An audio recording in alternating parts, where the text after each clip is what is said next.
Hello, my name is Swissbianco. In this video I will talk about the cold steel leatherneck knife. This one is the original, the earlier variation in German stainless steel. They did make a brand new variation for 2015 in D2 steel, tool steel, and that's gonna be also DLC coated, diamond like coating, as we see here in the 2015 catalog, and that is quite likely one of the next knives that I'm gonna try to find on a budget. We see here on the catalog the specification as well. We have the blade length 6 3/4 inches, the handle is 5 inches, the overall 11 3/4. The material on that newer one would be German D2 steel. That is a tool steel, that is not 100% stainless steel, so that is highly scratch resistant DLC diamond like coated, and the coating is really well. I did test that out in the past. Here we see in front a bit more information about the different steel that they use. In the sample that we have here, it's a German 4116 stainless steel. I did test that out in the past. That works like 440A to 440C, something like that. No problem so far. But that is the first bigger fixed blade that I did buy in that steel, so we see how that's gonna work. What is interesting, the knife is a typical kabar design, what we all know as a kabar design knife from the US military. This one is just built stronger. We see that the part here that is the hidden tang is way bigger than a regular K-bar made variation. I had good luck and have this one ready to show how the difference is. We see how tiny the tang is compared to the cold steel variation there. That is really a way thicker tang. It nearly is as thick as the small section of the handle. There is not much space between the rubber material and the tang, so that makes it for a way stronger knife itself. I like that feature a lot, especially later in a D2 steel. K-bar also offered that knife, of course, in different variation, even with the bigger blade, but as best as I see, the tang is always like this, so that's the problem where it's gonna break on you. Also, the corners here are relatively sharp. It should be more rounded off so that the stress points are relieved. Of the cold steel variation, I just have this as a sample. I don't have any piece that you can take off that we see exactly how thick it is, but this show it pretty well that there is a way better thickness than it has by the original. The blade thickness is slightly thicker as well, just slightly, so there is not that much of a difference. For the handle, they did select a rubberized material with those cutouts here, flat, hollowed out on both sides. That gives you a great grip, but the flat part fits well with the fingers. So the grip is also the best that I ever had on a K-bar style knife so far. The K-bar original, they did sell over the years in different materials of the handle, of course, as well, but it was never as good as this cold steel variation so far. So I'm pretty impressed. That knife is used. I got that used online for test it out. I did get it in my hand as it was brand new at a SHOT Show, and I always give it a bit time of testing, and then later on you can get the items even cheaper than dealer price if you look around for a used one, and that's what I did. The pommel apparently is also machined out of a solid piece of metal. We have the regular pin that we have on the K-bar 1-2. This one here is taken out there, but we see it's a bit a difference in the shape of the pommel, and also about the material, what the advertising say, and I'm pretty positive about it. This part here from K-bar is cast. It really looks like it, and the part here is machined out of a solid metal, so you can actually use that as a hammer surface as well. Then as we look at the guard material also has good double the thickness of a K-bar variation. So those parts are stamped. They are just a sheet metal that they stamp and machine, and we see the thickness, the double thickness for sure helps a lot on the cold steel knife to make it more rigid. It's hard to say how rounded off the corners of the tang are there, but again the tang is really big, so there is more material on the tang towards the blade, so that should make it for a way better and stronger construction. Now there are two true full tang knives in that style around as well. Tops did make a variation that you see the exposed tang all the way.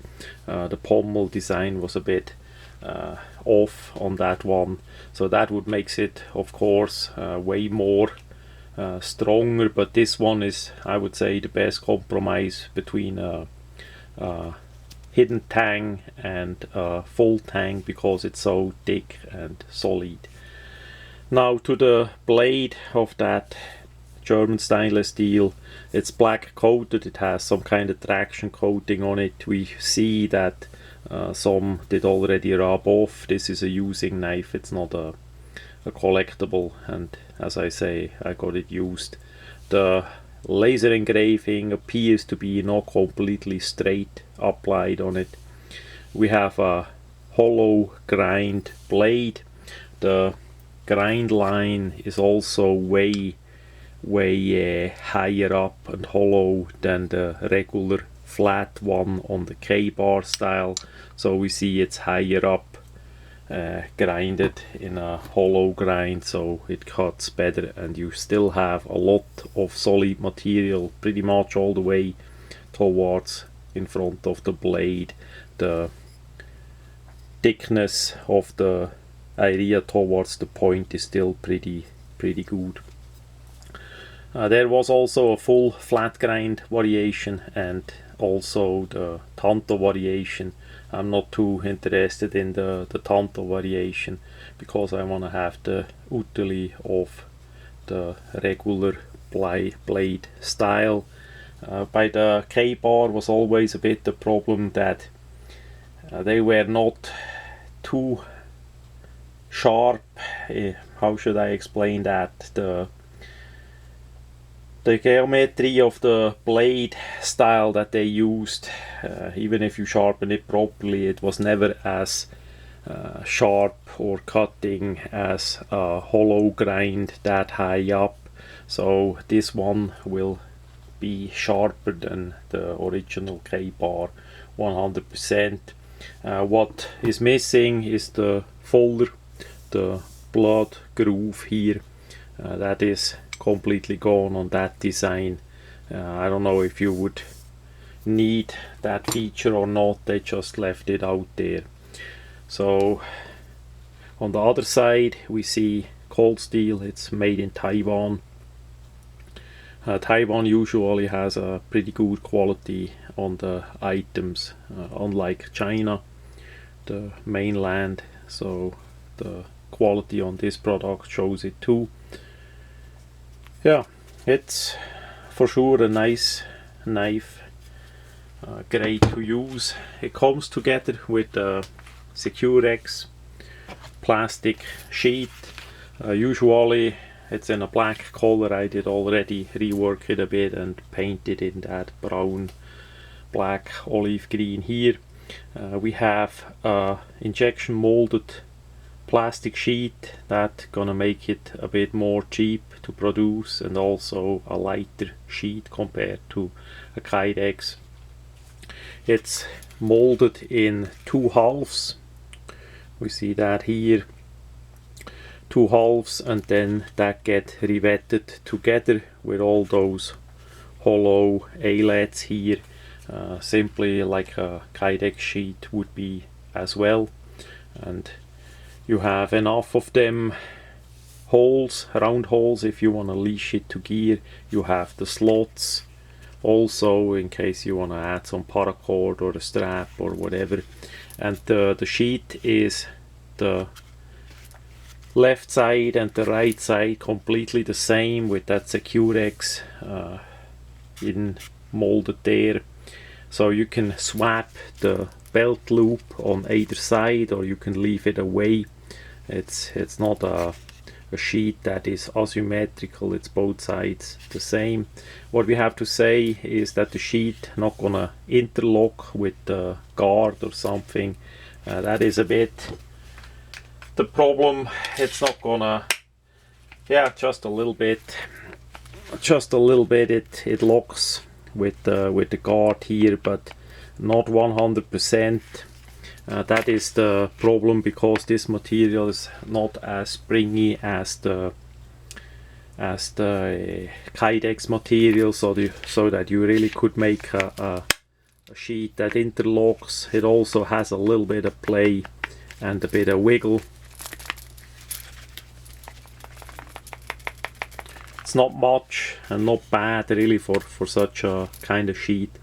It just is not as good as a good handmade Kydex sheet would be, but as a regular item just sold in the stores like this, it's for sure a great sheet with the features that it have. Then you can unscrew these 2 screws. They go to Chicago screws on the back, so you can take off the plate and put it on the front side if you want to have it for left hand use. What is a bit on the weaker side is the plastic that they use here. Hopefully that's gonna last. The part here, the fabric part, is securely sewn on the plastic part. Just the part of plastic is a bit on the thin side, so I think if I should add another layer of Kydex to that item so it's thicker. Also the screws could be a little bit longer. We have there already like 3mm left, so the screw is not completely all the way through the Chicago screws there, so that it would lock more solid. There was no Loctite on it either as I got it. Then we have on top a snap, typical snap, nice matte, semi-matte black color there. The tightness of the strap is pretty good too. Of course it depends where you're gonna screw the belt loop. If you wanna go upwards or downwards, the handle has a certain shape, so you have it more or less loose. The belt loop itself is really big. If you wanna have that smaller, because it would not wiggle on your belt too much, you can simply glue that part together and or stitch it, so that will work too.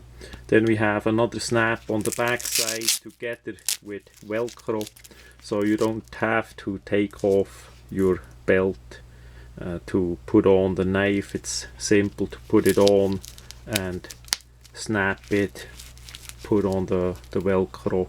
That should work how it is. Two main forces on top, and with the Velcro and the snap, that should work how it is. So all in all, I'm really surprised how well they did that knife for that small price. The D2 Variation knife is a bit higher price, of course, but I'm sure that it is worth it, the money spent on it. If you get a bit deal, if you look around, it's too new for now to be sold pretty cheap, but in a year or two, as the used one's gonna be on the market and the first hype is a bit gone, I'm sure I'm gonna get one of those as well for testing it out. The D2 steel is quite a different quality of a blade material, and by that time I could already have tested out this knife here really well here in the forests in North Georgia in USA. So have a look at that knife if you like the kabar style, and if you are not bound on the brand, and if you want to try out something new, that could be a knife for you as well. The advertising from Cold Steel with cutting all the meat and all that is a bit questionable, but the product itself is good. It speaks for itself, and so far I did not find a single flaw on that item that would not be fixable or be usable in a good way. So that much about this Cold Steel knife.